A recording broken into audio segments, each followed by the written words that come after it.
वाराणसी, जिसे भारत की आध्यात्मिक राजधानी के रूप में भी जाना जाता है, जिसे काशी और बनारस भी कहा जाता है, जिसमें वाराणसी नाम की उत्पत्ति दो नदियों वरुणा और असी नदी से हुई है। इस वीडियो में मैं आपको बताने वाला हूँ कि आप अपनी वाराणसी यात्रा की योजना कैसे बना सकते हैं, आप यहाँ कैसे पहुँच सकते हैं, आप यहाँ कहाँ पर रह सकते हैं और वाराणसी में कौन-कौन से पर्यटन स्थल हैं, जिन्हें आपको अवश्य देखना चाहिए। तो इसके लिए वीडियो को अंत तक ज़रूर देखें। वाराणसी उत्तर प्रदेश राज्य के गंगा नदी के तट पर स्थित है। काशी इस शहर का सबसे पुराना नाम है, जो संस्कृत शब्द काश्य से उत्पन्न हुआ है, जिसका अर्थ है चमकना, और बनारस नाम पाली भाषा से लिया गया है, जिसमें लोग वाराणसी को बनारसी कहते थे, इसीलिए इसका नाम बनारस पड़ा। काशी वो जगह है जहाँ महादेव ने सती के प्रेम की प्रतीक्षा की थी। काशी जिसने सती को 108 जन्मों तक पार्वती बनते देखा। काशी जहाँ महादेव ने न केवल प्रेम सिखाया बल्कि उसे जिया भी। काशी जहाँ महादेव का नाम भी पार्वती के बिना अधूरा है। वाराणसी भारत की सबसे सुसंस्कृत और आध्यात्मिक राजधानी है, जो एशिया के सबसे बड़े विश्वविद्यालय बनारस हिंदू विश्वविद्यालय के लिए प्रसिद्ध है। लोग अक्सर वाराणसी को मंदिरों का शहर, भारत की धार्मिक राजधानी, रोशनी का शहर, शास्त्रीय संगीत का शहर, शिक्षाओं का शहर और धरती पर सबसे पुराना जीवित शहर भी कहते हैं। वाराणसी अपनी संस्कृति, परंपरा, दर्शनीय स्थलों, आकर्षण स्थलों, खूबसूरत घाटों, मेलों, त्योहारों और मंदिरों के लिए पूरे भारत में बहुत प्रसिद्ध है। वाराणसी में 12 ज्योतिर्लिंग में से एक काशी विश्वनाथ ज्योतिर्लिंग है, जिसे काफी पवित्र माना जाता है। दोस्तों, काशी एक बहुत ही पवित्र शहर है। ऐसा कहा जाता है कि वाराणसी में मरने वाला व्यक्ति जीवन और मृत्यु के चक्र से मुक्त हो जाता है और अंत में वह भगवान शिव से मिलता है। वाराणसी, यह शहर लखनऊ से लगभग 320 किलोमीटर और दिल्ली से लगभग 850 किलोमीटर की दूरी पर है, और यहाँ सड़क मार्ग, हवाई मार्ग और रेल मार्ग, तीनों मार्ग द्वारा आसानी से पहुंचा जा सकता है। दोस्तों, अगर सड़क मार्ग की बात की जाए तो वाराणसी आगरा, लखनऊ, दिल्ली, कोलकाता आदि प्रमुख शहरों से काफ़ी अच्छी तरह से जुड़ा हुआ है। हम बात करेंगे दिल्ली से। दोस्तों, अगर आप दिल्ली से आते हैं तो आगरा लखनऊ एक्सप्रेसवे लेकर 10 से 12 घंटे में वाराणसी पहुंच सकते हैं। अगर आप रेल मार्ग से आना चाहें तो आप यहाँ वाराणसी जंक्शन या बनारस या काशी रेलवे स्टेशन पहुंच सकते हैं।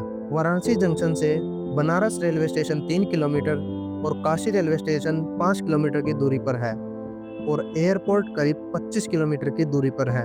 आइए अब जानते हैं कि आपको वाराणसी कब आना चाहिए। दोस्तों, वैसे तो वाराणसी आने का कोई फिक्स समय नहीं है, आप किसी भी समय वाराणसी आ सकते हैं, लेकिन वाराणसी आने का सबसे अच्छा समय अक्टूबर से फरवरी तक है, यानी सर्दियों में आप यहाँ आ सकते हैं। सर्दियों में इस शहर को देखने का और भी मज़ा है। अब आप वाराणसी तो पहुँच गए हैं, अब सवाल यह है कि आप वाराणसी में रुकेंगे कहाँ? वाराणसी में आपको कई सारे बजट होटल मिल जाएंगे। अगर बेहद किफ़ायती विकल्पों की बात की जाए तो ऐसी बहुत सारी धर्मशालाएं हैं, जहां आप 200 से 300 रुपये प्रतिदिन में रुक सकते हैं। साथ ही आपको यहाँ 500 से 2000 रुपये में भी अच्छे होटल मिल जाएंगे। चलिए अब जानते हैं आपको वाराणसी कितने दिनों के लिए आना चाहिए। दोस्तों, वैसे तो आप एक दिन में वाराणसी घूम सकते हैं और काशी विश्वनाथ मंदिर, घाट और यहाँ की गंगा आरती देखकर वापस लौट सकते हैं। लेकिन अगर आप इस शहर को अच्छे से जानना चाहते हैं तो कम से कम आपको 3 दिन चाहिए। और अगर साइट सीइंग की बात करें तो आप यहाँ ऑटो, साइकिल रिक्शा, हाथ टांगा, इलेक्ट्रिक ऑटो भी किराए पर लेकर घूम सकते हैं। आप चाहें तो 4 व्हीलर भी किराए पर ले सकते हैं, जिसका खर्च प्रतिदिन 1000 से 2000 रुपये तक हो सकता है। वाराणसी गंगा नदी के तट पर स्थित है और यहाँ बनी सीढ़ियाँ आपको गंगा नदी के तट तक ले जाती हैं। यहाँ 84 से अधिक घाट हैं। अधिकांश घाटों का उपयोग स्नान और पूजा के लिए किया जाता है, जबकि 2 घाट अर्थात मणिकर्णिका घाट और हरिश्चंद्र घाट का उपयोग धार्मिक अनुष्ठानों के लिए किया जाता है।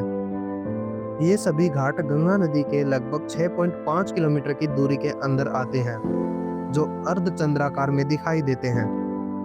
आप बिना किसी बाधा के एक घाट से दूसरे घाट तक आसानी से चल सकते हैं और प्रत्येक घाट से कोई ना कोई प्राचीन कहानी जुड़ी हुई है। 84 घाटों में से ये 5 घाट बहुत महत्वपूर्ण माने जाते हैं। इसलिए भले ही आप सभी घाटों पर न जाएं, परंतु आपको इन 5 घाटों पर अवश्य जाना चाहिए। तो चलिए आपको पंचगंगा घाट लेके चलते हैं। पंचगंगा घाट, जहां आप गंगा में डुबकी लगा सकते हैं और काशी विश्वनाथ मंदिर के दर्शन कर सकते हैं। आप चाहे तो दशाश्वमेध घाट में भी डुबकी लगा सकते हैं। पंचगंगा घाट को 5 नदियों का मिलन स्थल माना जाता है, जो गंगा, यमुना, सरस्वती, किरण और दिव्यपा है। हालांकि आज यहाँ केवल गंगा ही नजर आती है, इस घाट पर आपको कई छोटे छोटे मंदिर और देवी देवताओं की मूर्तियां नजर आएंगी। कई भक्त मोक्ष की प्राप्ति के लिए इस घाट पर पवित्र स्नान करने आते हैं। कार्तिक महीने यानी अक्टूबर और नवंबर में इस घाट पर स्नान करना विशेष रूप से पवित्र माना जाता है। पवित्र स्नान करने के बाद अब आप काशी विश्वनाथ मंदिर के दर्शन के लिए निकल सकते हैं। ज्योतिर्लिंग के दर्शन के लिए आप काशी विश्वनाथ गली या गंगा द्वार के किनारे भी जा सकते हैं। इस संकरी गली से 15 मिनट पैदल चलकर मंदिर तक पहुंचा जा सकता है। इस गली में आपको कई दुकानें मिलेंगी, जहां आप फूल मालाएं, प्रसाद वगैरह चीजें खरीद सकते हैं। और मंदिर में मोबाइल या वीडियो कैमरा ले जाने की अनुमति नहीं है। दोस्तों, वाराणसी का पौराणिक नाम काशी है, इसलिए इस ज्योतिर्लिंग को काशी विश्वनाथ कहा जाता है। इस ज्योतिर्लिंग की स्थापना की पौराणिक कथा इस प्रकार है। भगवान शिव और माता सती के विवाह के बाद दोनों गगन विहार आकाश में घूमने के लिए जा रहे थे। माता सती ने महादेव से एक ऐसा आनंद यानी कि आनंद वन बनाने के लिए कहा। आनंद वन जो ब्रह्मा जी की रचना से अलग हो और अलौकिक हो, और जहां वह कुछ समय महादेव के साथ अकेली रह सके। ब्रह्मा जी की सृष्टि के अलावा महादेव आकाश में 5 कोस लंबा और चौड़ा आनंद का वन निर्मित करते हैं। वह वन बहुत ही सुंदर और अलौकिक धाम था, और महादेव और माता सती उस वन का आनंद लेने लगे। देवी सती को लगा कि वह आनंद के आनंद में प्रेमानंद को प्राप्त हो गई है, और उन्होंने महादेव से कहा कि वह चाहती है कि वह प्रेमानंद हर उस प्राणी को प्राप्त हो जो दुखों से मुक्ति चाहता है। तब भगवान महादेव देवी से कहते हैं कि आप संपूर्ण जगत की माता हैं। आपके मन में लोक कल्याण की भावना होना स्वाभाविक है। मैं आपकी यह इच्छा अवश्य पूर्ण करूंगा। तो भगवान महादेव श्री विष्णु जी को आनंद वन में तपस्या करने के लिए कहते हैं, ताकि वह अपनी तपस्या के माध्यम से क्षेत्र में ज्ञान और भक्ति का प्रचार कर सके, और वह क्षेत्र दुखों से पीड़ित अन्य प्राणियों के लिए मोक्ष का केंद्र बन सके। भगवान श्री विष्णु जी ने अपने सुदर्शन चक्र से एक तालाब बनाया और कई वर्षों तक तपस्या की। भगवान श्री विष्णु जी की तपस्या के कारण पुणे क्षेत्र में सद्गुण और ज्ञान और भक्ति की स्थापना हुई। भगवान श्री विष्णु जी के शरीर से पसीने की अनेक धाराएं निकली, जिससे पुणे क्षेत्र सहित संपूर्ण आकाश पवित्र हो गया। उसे देखकर भगवान शिव पंचकोशी क्षेत्र को अपने त्रिशूल पर धारण कर लेते हैं। जब भगवान विष्णु अपनी तपस्या पूर्ण करने के बाद भाव विभोर होकर अपना सिर हिलाते हैं, तो उनके कान से एक बाली उस कुंड में गिर जाती है, जो आज भी काशी में मणिकर्णिका कुंड के नाम से स्थित है। भगवान महादेव ने माता सती की इच्छा से धरती पर पंचकोशी क्षेत्र की स्थापना की। वही आज वह क्षेत्र काशी और वाराणसी के नाम से प्रसिद्ध है। तब भगवान श्री विष्णु महादेव से प्रार्थना करते हैं, महादेव, यह काशी नगरी तब तक सुनी रहेगी जब तक आप दोनों यहाँ एक साथ निवास नहीं करेंगे। तब भगवान महादेव और माता सती दोनों संयुक्त रूप से शिवलिंग के रूप में वहां प्रकट हुए। यह शिवलिंग ही श्री विशेश्वर ज्योतिर्लिंग के नाम से प्रसिद्ध हुआ। महादेव और माता सती के तेज से प्रकाशित काशी विश्वनाथ ज्योतिर्लिंग सतयुग से कलयुग तक अपने भक्तों की मनोकामनाएं पूर्ण करता आ रहा है। यह थी काशी विश्वनाथ ज्योतिर्लिंग की स्थापना की पौराणिक कथा। काशी भगवान महादेव की सबसे प्रिय नगरी है। यह भगवान महादेव और माता पार्वती का निवास स्थान है। पुराणों में इस स्थान का उल्लेख ऐसा भी मिलता है कि प्रलय काल में भी वाराणसी का विनाश नहीं होता। प्राचीन काल से ही लोग मोक्ष की प्राप्ति के लिए काशी जाते हैं, क्योंकि पुराणों में वर्णन है कि भगवान भोलेनाथ स्वयं जीव का संहार करते हैं और समय जीव के कान में तारक मंत्र का उपदेश देते हैं, जिससे जीव भव चक्र से मुक्त हो जाता है। वर्तमान मंदिर का निर्माण महारानी अहिल्याबाई होलकर जी ने 1780 में करवाया था। बाद में महाराजा रणजीत सिंह जी ने 1857 में इस मंदिर को 1000 किलो सोने से मढ़वाया था, इसलिए इसे स्वर्ण मंदिर भी कहा जाता है। मंदिर के पास ही ज्ञानवापी है। ऐसा माना जाता है कि इस कुएं की खोज स्वयं भगवान महादेव ने अपने त्रिशूल से की थी। इस कुएं का जल पीने से व्यक्ति को ज्ञान, भक्ति और मोक्ष की प्राप्ति होती है।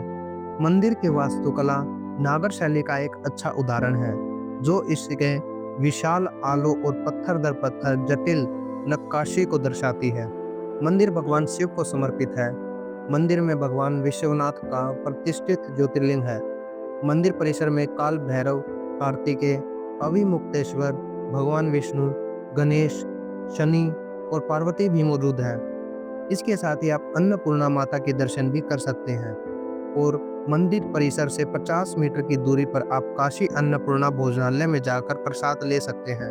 काशी विश्वनाथ मंदिर से 1 किलोमीटर की दूरी पर आप काल भैरव मंदिर जा सकते हैं। इनके दर्शन के बिना काशी विश्वनाथ के दर्शन अधूरे माने जाते हैं। महामृत्युंजय मंदिर काल भैरव मंदिर से 5 से 10 मिनट की दूरी पर है। यह मंदिर भगवान शिव को समर्पित है और इस मंदिर का इतिहास एक प्राचीन कुएं और शिवलिंग से जुड़ा हुआ है। महामृत्युंजय महादेव शब्द का अर्थ है मृत्यु पर विजय पाने वाले देवता। ऐसा कहा जाता है कि इस मंदिर में मौजूद शिवलिंग सभी भक्तों को उनकी अप्राकृतिक मृत्यु से दूर रखता है। इस अप्राकृतिक मृत्यु को दूर करने के लिए भक्तों द्वारा भगवान शिव की मृत्युंजय महादेव के रूप में पूजा की जाती है। इस मंदिर में आपको कई शिवलिंग देखने को मिलेंगे। यहाँ एक प्राचीन कुआं है। ऐसा माना जाता है कि उसका पानी पीने से कई सारी बीमारियां ठीक हो जाती हैं। इस चमत्कारी कुएं के पीछे की कहानी यह है कि आयुर्वेद के जनक धन्वंतरी ने अपनी सारी औषधि इसी कुएं में रखी थी। यही कारण है कि इस कुएं का पानी बेहद शुद्ध और औषधीय प्रभाव वाला होने के कारण कई बीमारियों को ठीक करने में सक्षम है और लोग दूर दूर से इस कुएं का पानी पीने आते हैं। इसीलिए अगर आप बनारस आए तो इस महामृत्युंजय मंदिर और इस कुएं के दर्शन जरूर करें। इस मंदिर के बाद शाम को आप रत्नेश्वर महादेव मंदिर जा सकते हैं, जिसे काशी करवट झुकता हुआ मंदिर भी कहते हैं, जो मणिकर्णिका घाट से सिर्फ 5 मिनट की दूरी पर है। वाराणसी में घूमने के लिए कई मंदिर हैं, लेकिन रत्नेश्वर मंदिर जैसा कोई मंदिर नहीं। दोस्तों, यह मंदिर अन्य मंदिरों से अलग है क्योंकि यह मंदिर झुका हुआ खड़ा है। वाराणसी का रत्नेश्वर मंदिर भगवान महादेव को समर्पित है। इसे वाराणसी का झुका हुआ मंदिर या काशी करवट के नाम से भी जाना जाता है। यह मंदिर मणिकर्णिका घाट और सिंधिया घाट के बीच स्थित है। यह मंदिर साल के अधिकांश समय गंगा नदी के पानी में डूबा रहता है और मंदिर का निर्माण 18वीं शताब्दी में हुआ था। इस मंदिर के झुके होने के पीछे कई कहानियां बताई जाती हैं, जिनके बारे में हम अगले भाग में जानेंगे। अगले भाग को देखने के लिए चैनल को सब्सक्राइब करें और वीडियो पसंद आई तो वीडियो को लाइक कर हमें कमेंट में बताएं कि क्या आप कभी वाराणसी गए हैं या कभी जाने का प्लान बना रहे हैं। दोस्तों, अगर आप भी वाराणसी के बारे में कुछ ऐसी ऐतिहासिक जानकारी रखते हैं तो आप हमें कमेंट बॉक्स में ज़रूर से बता सकते हैं। थैंक यू दोस्तों, मिलते हैं नेक्स्ट वीडियो में। जय हिंद, तब तक के लिए बाय।